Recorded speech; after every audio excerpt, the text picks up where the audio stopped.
Estamos iniciando mais um Papo de Emergência. Sejam todos muito bem-vindos. Hoje a gente recebe ele, que é nutrólogo esportista, né? E além de tudo, é um homem que salva vidas. Também trabalha no SAMU 192, mais especificamente no helicóptero do Arcanjo. Vamos receber ele hoje, Dr. Eduardo Fontes. Seja muito bem-vindo. Tudo bem, Jorge? Muito obrigado. Prazer estar falando contigo hoje sobre um assunto que a gente gosta muito, né? Nosso dia a dia, nosso ganha-pão ali. E também por ser o primeiro episódio, né? Poxa, uma honra você ter me convidado aí como teu primeiro participante. Aquela situação que a gente estava lá na semana passada da emergência ali, você, poxa, numa situação desagradável ali, você veio com essa boa notícia, então, muito obrigado pelo convite, prazer estar aqui. Prazer é todo nosso. Doutor, então, para começar, eu já vou perguntando, fazendo uma pergunta que eu acredito que todo mundo gostaria de saber. O que levou o senhor a entrar na medicina? Então, vários fatores pesaram, né, para isso.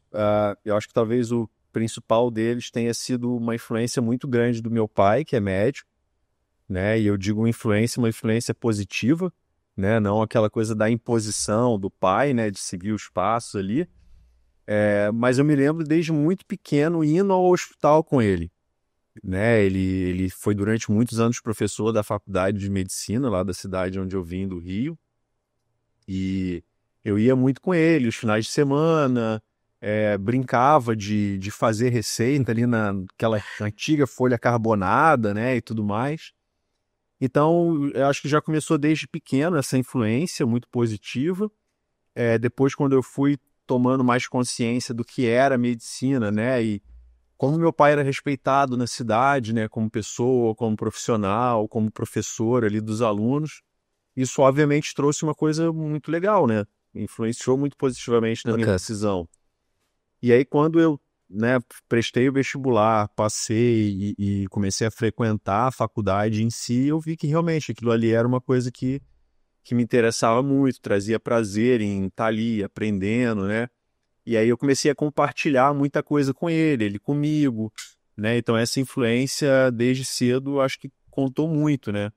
A minha mãe é professora de biologia, né? Ela já está aposentada, mas sempre teve uma influência também muito positiva no sentido de cobrar que eu estudasse, que eu fosse bem na escola, depois na faculdade, né? Coisa de professor, né? Filho de professor. Normal. Ela sempre sendo mais cobrado, né? Verdade. Ela nunca chegou a me dar aula, mas enfim, tinha essa cobrança em casa. E aí foi mais ou menos isso, cara. E aí, poxa, depois começando a trabalhar, né? Aí fui para emergência e tudo mais, então esse contexto familiar, assim, contou muito, né, para essa decisão. Bacana. Doutor, o que levou o senhor a ir para esse lado, pender para esse lado da emergência? A gente sabe que, por ser uma pessoa que trabalha também na emergência, eu sei que é uma adrenalina e é algo que nos inspira, vai sempre nos levando a querer mais. Mas o que levou o senhor a pender a esse lado, né? Porque de várias áreas que a medicina pode levar, o porquê a emergência? Então, a emergência é meio que uma porta de entrada para todo médico, né? Que é recém-formado. Então, eu acho que 99% talvez dos médicos que se formam acabam, o primeiro passo é dentro da emergência. Certo. Isso foi uma coisa muito natural. Eu comecei a tomar gosto pela coisa, né? Conforme eu fui trabalhando em um hospital ou outro, até um pouco antes, na própria faculdade ainda, né? Quando a gente passa pelos meses finais ali com muita vivência de emergência, aquilo já me despertou um gosto, exatamente talvez por essa coisa da adrenalina, da resolução rápida ali que você tem que dar para aquela situação. E depois, conforme eu fui vivenciando o trabalho dentro da emergência, né, tanto já dentro do intra-hospitalar e já um pouco no pré, algumas empresas, né, que eu trabalhei lá no Rio na época, eu fui tomando gosto por aquilo, fui me interessando muito. Acabei trabalhando durante muito tempo também dentro da UTI de alguns hospitais, que é meio que o ponto final, assim, né? Trabalhei tanto na emergência quanto na UTI e eu sempre gostei muito mais da emergência. Então é uma coisa que eu acho que é minha própria, assim. Até porque o meu pai nunca trabalhou em emergência. né? Meu pai vem numa época que ele conseguiu sair da faculdade, ele já acompanhava um professor que Foi no mesmo abraçou caminho. ele, né? Foi para o mesmo caminho, então nunca tive essa vivência do meu pai na emergência, então acho que era uma coisa minha mesmo, assim, sabe? Vamos abrir uma leve discussão então. Se fosse para escolher entre o APH e o intra-hospitalar, qual que mexe mais? PH, O APH. com certeza. Doutor, o senhor tem 2 livros escritos, certo? Isso. Esses 2 livros são baseados hoje numa situação, né? Num produto, vamos dizer assim, que hoje ainda gera muita discussão, correto? Fala um pouquinho pra gente sobre esses 2 livros e como foi recebido esses 2 livros pelo seu público. Tendo em vista que o senhor, como médico, né, às vezes gera uma certa barreira quando a gente acaba falando um pouco disso, correto? Exato. Esses 2 livros, cara, foram inspirados, assim, por algum tempo que eu tenho vivido dentro dessa área que você falou, né? Que é da parte de medicina canabinoide. Para a grande maioria das pessoas, né, ainda existe muito preconceito, muita desinformação, muitas ideias retrógradas no que a maconha representa, né? E é disso que a gente está falando, de usar a maconha como medicamento. Sim. Então, obviamente, é um assunto que é muito polêmico, né? Primeiro de tudo, polêmica. E aí, foi mais ou menos 2020 ali, cara, no início mais ou menos da pandemia, né? Eu comecei a fazer um curso que é um curso online, mas na época ele era um curso que era tipo padrão ouro, assim, para quem quisesse começar a atuar na área, que é um curso americano lá da Califórnia, que é meio que o berço, né, da medicina canabinoide, assim, nos Estados Unidos. E, cara, aquilo abriu minha mente, assim, de uma forma que eu não imaginava, porque até então, o que eu tinha de conhecimento sobre cannabis na faculdade era dentro da cadeira de psiquiatria, né? Quando a gente tratava de dependência química, por exemplo, né? E aí se falava da cannabis como uma droga de porta de entrada para drogas mais pesadas e todo aquele papo muito tradicional em relação a isso. E aí quando eu vi um lado completamente oposto, né, de você usar... Um lado que traz o bem, né? Exatamente, você usar aquela mesma planta, uma visão, né, e uma própria forma de utilização dela completamente diferente, você só teria benefícios, né? Você amenizaria sofrimento, você trataria doenças, e aquilo mexeu muito com a minha cabeça. Eu sou apaixonado por isso hoje, estudo muito, trabalho com isso no meu dia a dia também. E o segundo motivo de eu ter decidido escrever os livros é que depois que eu comecei a ministrar aulas em cursos de medicina canabinoide, eu vi uma certa dificuldade da gente ter acesso a livros em português, né? Tudo que eu tinha de acesso à informação normalmente eram livros em inglês, artigos científicos, né? Sendo a grande maioria produzidos fora do Brasil. Falei, pô, por que não tentar trazer para a nossa realidade aqui do Brasil, né, um livro em português? Bacana. Eu falei, cara, eu acho que faz todo sentido. E como foi essa recepção no meio dos seus colegas, na área hoje que o senhor trabalha, principalmente do APH, como que foi essa recepção falando desse assunto? Então, a grande maioria recebe muito bem, assim, até porque, assim, as pessoas que são mais próximas a mim me conhecem, né, sabe, da minha questão, assim, de trabalhar sempre dentro da ética, né, da questão científica mesmo. Então, eles sabiam que eu não estava escrevendo ou publicando um livro que ia tratar de assuntos aleatórios ou simplesmente polêmicos em relação a cannabis, né? Ia trazer um pouco de ciência realmente, né? Então, eu juntei 2 áreas que eu gosto muito, né? Que é da nutrologia esportiva, da parte ali de trabalhar com atleta ou esportistas, né? Mesmo que de final de semana, com a cannabis. Então, eu juntei a aplicação da cannabis no esporte. Bacana. Né? Que é uma área que está crescendo muito. A gente tem cada vez mais atletas, né? Tanto no cenário nacional quanto no internacional, que têm aderido ao uso da cannabis, com excelentes resultados em várias situações que o esporte engloba. Muitos deles, né, e cada vez mais também, são totalmente abertos a falar do assunto. Muitos são patrocinados por empresas que produzem medicamentos à base de cannabis e são super explícitos em relação a isso.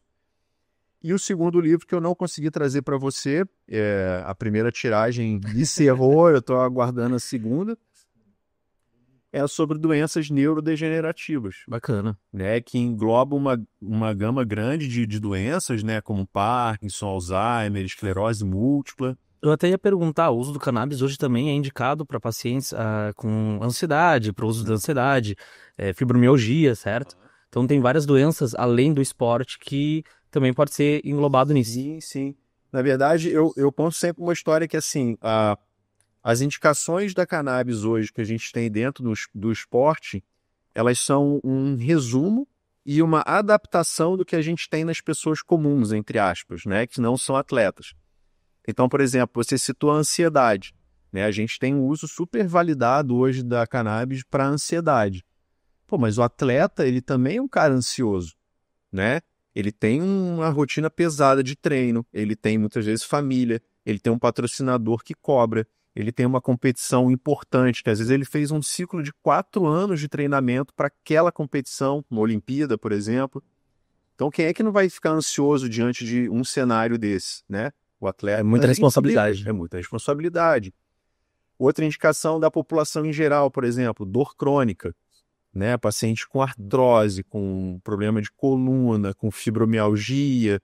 A gente tem a cannabis hoje como um recurso super legal para dor crônica.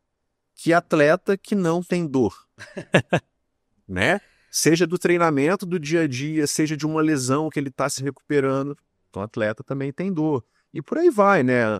Insônia, né? A mesma ansiedade que pode causar insônia numa pessoa comum é a ansiedade que pode causar insônia no atleta. E a gente sabe hoje que um dos melhores recursos para o atleta se recuperar de lesão, de treinamento, é dormir bem. É um bom descanso. É um bom descanso. Então, esse cara tem que dormir bem. Enfim, tem inúmeras finalidades, né? E uma delas é exatamente a doença neurodegenerativa, que a gente pensa muito no idoso, né? A senilidade, a questão da demência e tudo mais. A gente tem um outro lado da doença neurodegenerativa que está dentro do esporte, que são os traumas, né? Os traumas na cabeça, repetidamente, geram lesões neurológicas gravíssimas, né? Que é a encefalopatia crônica, né? Por repetição, né? De trauma. Então, atletas de MMA, por exemplo, Lutadores em si, né? Lutadores em si, futebol americano, né? A gente tem inúmeros estudos que foram feitos e já divulgados de jogadores de futebol americano, né, que ao longo da carreira foram desenvolvendo transtornos psiquiátricos gravíssimos. O uso do cannabis ele é muito mais aceito fora do Brasil. Como é que é essa recepção dentro do Brasil em questão à liberação, ao uso, ao poder ter um tratamento com? A gente tem todo um contexto fora do Brasil muito mais desenvolvido, né? A gente tem o uso lá fora já legalizado já de muito mais tempo que no Brasil. A Califórnia, por exemplo, é o berço disso. E aí, por conta disso, a legislação lá de fora é um pouco mais desenvolvida, né? A gente tem a indústria lá de fora mais desenvolvida, a gente tem a população mais informada. Então, todo esse contexto, né, de ter começado lá há muito mais tempo do que aqui, gera um ambiente muito mais propício para o uso, né? A população é mais aberta, a gente tem um número maior de pessoas utilizando. Mas, nesses últimos 5 anos, a gente teve uma evolução bastante grande no Brasil, né? Em termos gerais também, né? Desde a legislação, de indústrias que se instalaram aqui para produzir os produtos, né? Os óleos, enfim, o número de pacientes que usam, a informação em relação a isso, né? Tem circulado mais, mas assim, de modo geral, a gente tem ainda um número de médicos muito pequeno, que realmente entende do assunto, que estudam e trabalham com isso, principalmente. A gente ainda tem um número bastante, eu não diria bastante, mas ainda limitado assim, em relação a produtos dentro do mercado nacional, né, que não precisam ser importados. E a nossa legislação está caminhando a passos um pouco mais lentos, talvez, do que a gente gostaria, mas ela está caminhando. Certo. Doutor, hoje para quem trabalha na área do APH, a gente sabe que o nome chega antes da pessoa, né? Uhum. Quando a gente fala Eduardo Fontes, acredito que a bagagem que o senhor tem na área do APH hoje é muito reconhecida, certo? E falando um pouquinho disso, eu gostaria de saber como é que é a sensação de trabalhar hoje num dos serviços que eu considero um dos serviços mais bonitos dentro da área do APH, que é trabalhar dentro do Arcanjo, né? Uhum. Hoje acredito que seja o sonho de muitos profissionais, mas que poucos conseguem chegar ali, Uhum. certo? Como é que é essa sensação? Cara, eu diria que é muito bom, assim. É muito legal trabalhar num serviço que é, como você falou, né, tão visado, assim, positivamente, né, que muitas pessoas almejam estar ali.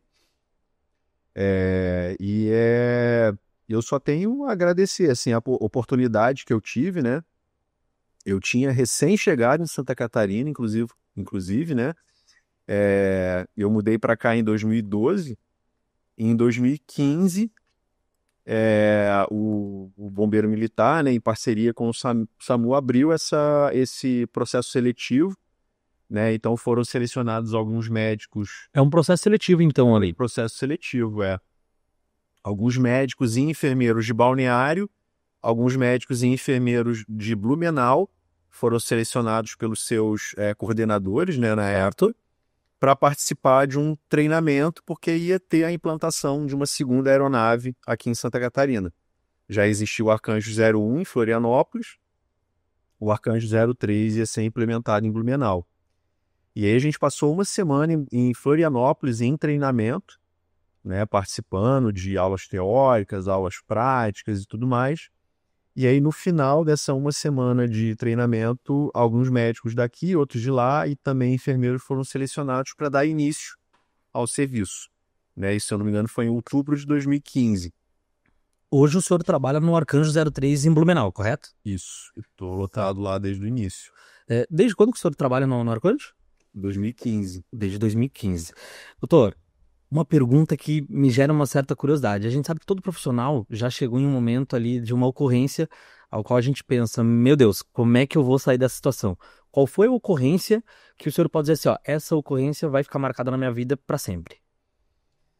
Cara, são muitas, assim, né? A gente até perde a conta de quantas situações a gente já passou, Verdade. né? Com esse cenário. Algumas a gente acaba esquecendo, vão se misturando. Mas teve uma ocorrência há uns anos atrás que me chamou muita atenção, assim, pelo cenário em si, né? Eu não vou lembrar, não sei o nome da rodovia, mas se eu não me engano, entre São João Batista e Brusque, se eu não me engano, tem um trecho ali de serra, meio perigosa, assim. E aí um caminhão plataforma que estava transportando um trator em cima dele desceu a ribanceira. E quando o caminhão travou, né, no final dessa ribanceira, o trator passou por cima da cabine e literalmente, assim, cara, como se tivesse pego uma folha de papel e amassado, era como estava a cabine do caminhão. Infelizmente tinha uma pessoa em óbito, né, dentro da cabine ali, e o motorista, por um milagre talvez, conseguiu ficar meio que encapsulado. Olha só, tava vivo. Entre o banco ali no assoalho e os pedais ali do caminhão, meio que por baixo do painel também. Tava uma maçaroca de ferro retorcido ali, mas por um milagre talvez o motorista estava vivo e, se eu não me engano, eu acho que ele fraturou a clavícula. Só. Olha só. Totalmente consciente o tempo todo, sem nenhum sangramento importante à vista, assim. O tempo todo conversando, né, se mantendo lúcido ali dentro daquela situação.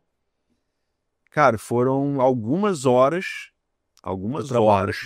com o bombeiro, né, trabalhando ali no resgate para desencarcerar, e o cara saiu como se nada tivesse acontecido, assim, com o mínimo de lesão possível.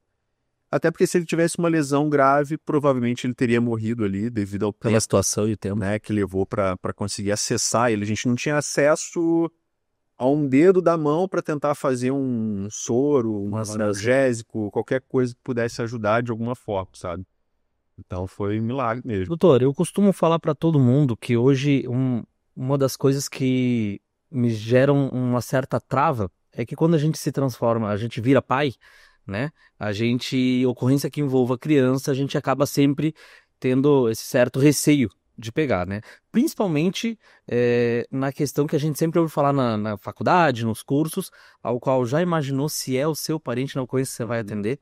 Então, eu tenho que perguntar para o senhor, hoje, o que que assusta o Eduardo Fontes? Cara, eu acho que ainda é exatamente essa situação, assim. Lidar com criança é uma situação das piores, assim, né? Eu já passei por uma ou outra situação é, muito difícil, assim, de lidar, né, num primeiro momento. A gente tem que se manter o mais centrado e o mais frio possível, né? Mas depois a gente fica pensando naquilo ali e realmente não é fácil, né? Como você falou, ter filho muda bastante a nossa cabeça, né? A gente começa a exatamente passar esse tipo de coisa na cabeça, né? Pô, e se fosse meu filho, né? Se fosse meu A sobrinho, gente sempre se coloca no lugar, né? sempre se coloca no lugar e aí isso tem um peso a mais, né? Então, situações de trauma com criança, né? Situação de abuso, situação de parada cardíaca, né? Independente do motivo ali, são sempre situações que geram um desconforto bem maior, né? Tirando isso, é claro, né? Tem situações assim de maior gravidade, né? De maior complexidade que exigem um pouco mais da gente, mas assim, até em termos técnicos, né? E emocionalmente a gente se pega mais com criança, né? Certo. Doutor, as pessoas costumam falar que quando a gente entra na área, a gente acaba se tornando frio. O senhor se considera uma pessoa fria hoje, por tantas coisas que já vivenciou, que já presenciou na área? Cara, eu não diria frio, assim, eu diria que assim, eu aprendi a lidar com as situações ao longo do tempo, principalmente separando, né? O que é profissional, o que é pessoal. Então eu tento o máximo possível não misturar as duas coisas, né? Como eu te falei, como a gente passa por uma situação com uma criança, por exemplo, a gente tem que se manter concentrado ali, né? E na questão técnica para tentar dar o nosso melhor ali. Mas é claro que a gente não consegue desvincular totalmente uma questão emocional, né? A gente é humano e sendo médico ou não, isso pesa. Mas eu acho que eu consegui, cara, assim, desde muito cedo separar as duas coisas, sabe? Eu nunca me Saber. envolvi muito, assim, emocionalmente falando, né? Então, situações, por exemplo, né, que a gente está atendendo um paciente que vai a óbito, ou a gente chega já a estar em óbito, eu nunca tive dificuldade, por exemplo, para lidar com a família, né, para dar uma notícia. Na própria UTI, que eu trabalhei durante muitos anos, a gente tinha, né, essa responsabilidade como médico ali no plantão, dar notícias, e, enfim. Eu não diria que eu sou frio, mas que eu consigo, assim, profissionalmente lidar Saber bem lidar com com a essa situação. diferença, sabe? Doutor, hoje, como médico do APH, médico do SAMU 192, qual é a maior dificuldade que se enfrenta nessa área, em questão de atuação, em questão de trabalho? Hoje, qual é a maior dificuldade que tem? Cara, é assim, ó, eu vejo o cenário do APH hoje, né, e mais especificamente em Santa Catarina, talvez no melhor momento, desde que eu comecei em 2012 aqui em Balneário. A gente passou por uma série de gestões, né, tanto da Secretaria de Saúde quanto do serviço em si. Hoje eu acho que a gente está no melhor momento, assim, em termos de profissionais, né, nós temos muitos bons profissionais, a gente tem equipamentos que a gente não De tinha ponta, antes, né? né, de ponta, né? Hoje a gente tem bomba de infusão, por exemplo, de seringa, coisa que a gente não tinha. O próprio Lucas 3, né, que, poxa, Ajuda muito. faz uma diferença absurda, né? Só quem trabalha na área sabe. Só quem trabalha na área sabe, né? Só para quem já fez 30, 40, 50 minutos de compressão, né, de compressão na mão, e tem o Lucas hoje para fazer por 10, 12 horas, se quisesse, Verdade. sabe essa diferença. Cara, eu acho que o desafio principal nosso são as situações em si, né, que a gente vivencia. Porque a gente está em cenários que a cada ocorrência mudam muito, né? A gente pode no mesmo dia ir atender uma criança, uma parada cardíaca, um idoso com AVC, um apartamento na Atlântica, uma cobertura na Atlântica, o casebre no bairro da periferia. Então, assim, são situações muito diferentes que a gente encontra a cada plantão e mesmo dentro de um plantão, né? Doutor, e a desinformação do público, isso influencia muito em questão da ocorrência? No sentido que eu pergunto da desinformação, é porque hoje muita gente não sabe como é que funciona, né? Desde o acionamento de uma ambulância, a questão das informações. A gente sabe que a gente chega na ocorrência, muitas vezes as pessoas, mas eu estava ligando para vocês demoraram, né? O SAMU demora para vir. Hoje gera muita desinformação nesse sentido, né? O que o senhor, como médico hoje que está na linha de frente, poderia falar para o público e dizer assim, passar um pouquinho dessa informação para que a gente quebre um pouco esse paradigma que existe, né? O serviço do APH, né, do SAMU, assim, é um serviço muito complexo, né? Desde da pessoa que faz uma ligação pedindo socorro até a equipe que vai até o local, a gente passa por várias etapas, né?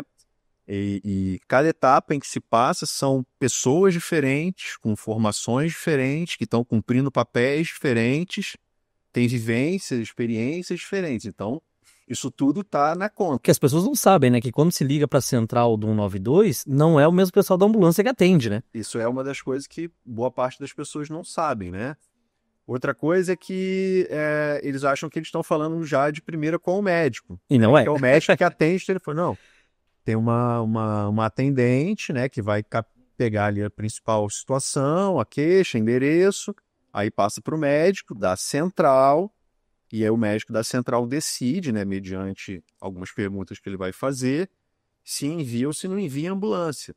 E qual ambulância enviar, inclusive. Ambulância, se é uma ambulância básica, né, para uma situação de menor complexidade, se é uma ambulância avançada para situações mais complexas. Hoje a básica, a gente tem aqui a Bravo, né? Que a Bravo, ela é basicamente um condutor socorrista e um técnico de enfermagem. Isso. E a avançada que o senhor falou seria a Alfa, correto? Onde tem um médico sempre dentro. É uma UTI ambulante. Praticamente uma UTI, né? A gente tem o socorrista, né? O condutor socorrista, o médico e o enfermeiro. Doutor, uma pergunta então. Hoje a gente sabe que a gente morando em Balneário Camboriú, a gente tem muitos prédios, correto? Nem todos os prédios têm elevadores ou, inclusive, escadas adequadas à questão de padrão. Como é que faz para tirar um paciente lá da cobertura do prédio sem um elevador? Bom, primeiro a gente reza para que seja um prédio baixo, né? Se não tem elevador, a gente espera que seja um prédio com poucos andares. Mas, assim, brincadeiras à parte, a gente tem, como eu falei, né, inúmeras situações diferentes, né? Cada ocorrência demanda uma resposta nossa. E ao longo do tempo a gente vai aprendendo, né? Como fazer, como não fazer, o que funciona melhor. Então, muitas das vezes a gente recorre a uma cadeira de roda, né? Invariavelmente um prédio que tenha elevador cabe uma cadeira de roda, pelo menos, certo, né? Essa é uma primeira opção. Uma segunda opção que eu já fiz inúmeras vezes é levar o paciente na maca rígida, preso à maca em pé. Já fiz isso, inclusive, uma vez, verdade. Ali, de alguma forma, né? Então a gente bota o paciente aqui e a maca vai em pé dentro do elevador, né? E já fiz isso, inclusive, com paciente pós-parada cardíaca, paciente entubado, monitorizado, com oxigênio, em pé, a gente ali ambuzando, enfim. Quando não tem elevador, eu falei, a gente reza para que seja um prédio baixo e a gente tira com esses recursos, né? Uma cadeira de roda que o paciente possa estar sentado, a gente desce na cadeira. É um paciente que está inconsciente, tira na maca rígida ou num lençol, né? Que a gente envolve esse paciente como se fosse uma rede. Sim. Né? Um segura na cabeça, outro no pé. E vai carregando. E vai tirando, Se precisar tirar pela janela, né? Numa casa, às vezes a gente não consegue passar com a maca, né? Um corredor estreito, uma esquina ali. Tira pela janela do quarto onde esse paciente estiver. Hoje você tem uma parceria muito boa também em questão ao trabalho com os bombeiros, correto? Exato. Muitas das vezes ao qual o SAMU não consegue fazer esse trabalho de retirada. Tendo em vista que a Bravo, por exemplo, só tem 2 tripulantes, né? Um socorrista e um técnico de enfermagem.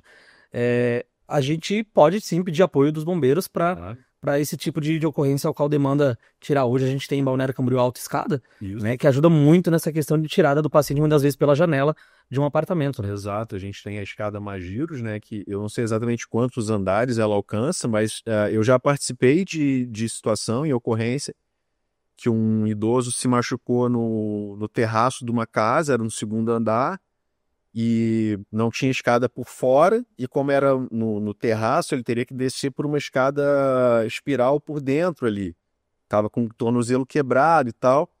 O bombeiro foi com a escada, tirou ele por cima ali. A gente tem maca de ribanceira, né, que pode ser usada para fazer até uma retirada por fora, né, com corda, cana, né, e o bombeiro é expert no assunto, né, vai... Toda ocorrência é uma aventura diferente. Exatamente. Pra gente, muitas vezes pro paciente, Inclusive. ter que sair numa situação dessa é uma aventura também.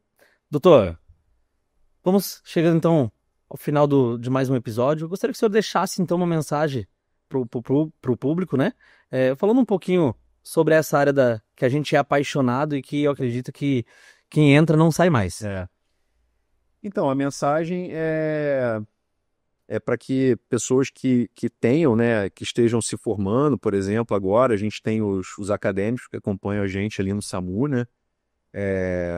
Tenham muito carinho, muito respeito pela área, né, que valorizem, né, o atendimento pré-hospitalar, o serviço seja do SAMU, seja do bombeiro, né, dentro do APH, como uma área que é muito desafiadora, né, não é uma área que é só, talvez, uma porta de entrada, digamos assim, para o médico, né, recém-formado. É uma área que traz muita satisfação em trabalhar. Então, para se tem alguém com dúvida, talvez, né, entro nessa, não entro nessa, fica essa mensagem, basicamente, né, de que é desafiador, né, demanda tempo, demanda curso, demanda estudar e é muito cansativa, né, às vezes a gente passa uma madrugada inteira fazendo atendimento, mas é muito recompensadora também. Eu sou apaixonado, gosto muito. Então chegamos ao fim de mais um episódio. Doutor, muito obrigado por ter aceito o convite e deixe suas redes sociais, né? Para que as pessoas possam acompanhar um pouquinho mais do Dr. Eduardo Fontes. Então, cara, prazer mais uma vez estar contigo aqui. Muito obrigado pelo convite. Tenho meu Instagram, que é o Dr. Eduardo Fontes. Eu tenho um episódio também de um podcast que a gente fala bastante de saúde, estilo de vida, que é o Bem-Estar em Foco OFC. O pessoal quiser ir lá dar uma olhadinha no papo com uma amiga nutricionista, tá lá disponível. E eu quero aproveitar para te entregar, né, o livro sobre cannabis no esporte. Pô, obrigado. O de doença neurodegenerativa te entrego depois, numa outra ocasião. Muito obrigado, doutor.